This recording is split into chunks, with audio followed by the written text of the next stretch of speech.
হিসাব বিজ্ঞান বিষয়ে আমরা যখন ব্যাংক সমন্বয় বিবরণী প্রস্তুত করি তো ব্যাংক সমন্বয় বিবরণীতে অনেক সময় জাবেদা করতে বলে।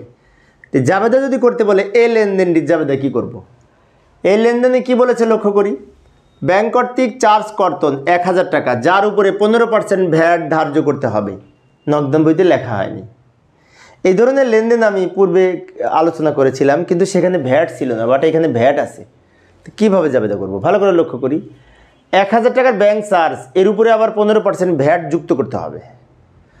তাহলে আমরা জাবেদা করব bank charge debit, bank charge হিসাব ডেবিট, আর প্রদত্ত ভ্যাট ডেবিট, আর ব্যাংক হিসাব ক্রেডিট। আমি টাকাটা একটু পরে বোঝাচ্ছি, লক্ষ্য করি। ব্যাংক চার্জ হিসাব ডেবিট, প্রদত্ত ভ্যাট ডেবিট, আর ব্যাংক হিসাব ক্রেডিট, এই জাবেদা করব। কেন করব? ব্যাংক চার্জ হিসাব ডেবিট, ব্যাংক চার্জের টাকা লিখব, প্রদত্ত ভ্যাট ডেবিট, ভ্যাটের টাকা লিখব।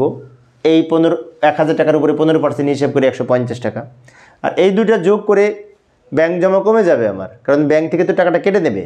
তা ব্যাংক হিসাব ক্রেডিট করব, এই দুটো যোগ করে যা হয় তাই।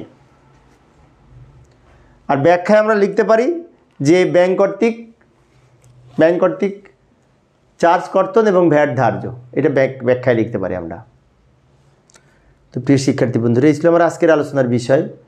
তো এই অধ্যায়ে সৃজনশীল প্রশ্নের প্লেলিস্টে আমি ভিডিও ডেসক্রিপশনে দিয়ে রাখবো, ওখান থেকে তোমরা সৃজনশীল প্রশ্ন দেখে নিতে পারবে।